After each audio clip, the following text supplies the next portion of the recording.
ఎడారిలో సెలయేర్లు మే 8వ తేదీ. అగ్నిలో సంచరించుట చూచుచున్నాను. దానియేలు గ్రంథము 3వ అధ్యాయము 25వ వచనం. వాళ్ల కదలికను అగ్ని ఆపలేకపోయింది.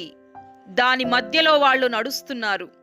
తమ గమ్యానికి చేరడానికి అగ్ని కూడా ఒక రాజమార్గమే. క్రీస్తు బోధనలోని ఒక ఆదరణ ఏమిటంటే, ఆయన దుఃఖము నుండి విడుదల ఇస్తాననలేదు, దుఃఖం ద్వారా విడుదల ఇస్తానన్నాడు.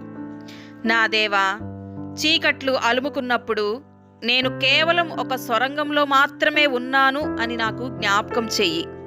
కొంతకాలానికి అంత చక్కబడుతుందని తెలియడమే నాకు చాలు.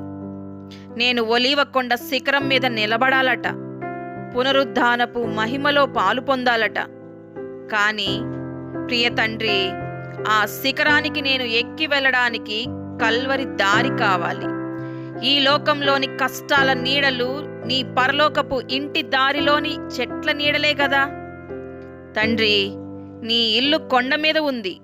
కష్టపడి నేను ఆ కొండపైకి ఎగబ్రాకక తప్పదు. నేను అగ్ని జ్వాల మధ్యలో నడిస్తే నన్ను ఏ దుఃఖము అంటదు. దారి కరుకుగా ఉంది, చాలా దూరం పైకెక్కిపోవాలి.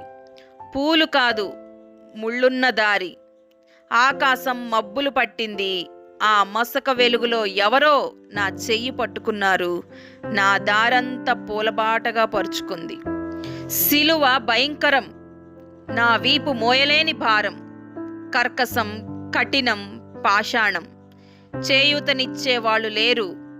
ఒకరు మెల్లగా నా భుజం తట్టారు. నాకు తెలుసు, నేను నీకు తోడు, నేను అర్థం చేసుకోగలను. ఎందుకు బాధ, నిట్టూర్పు?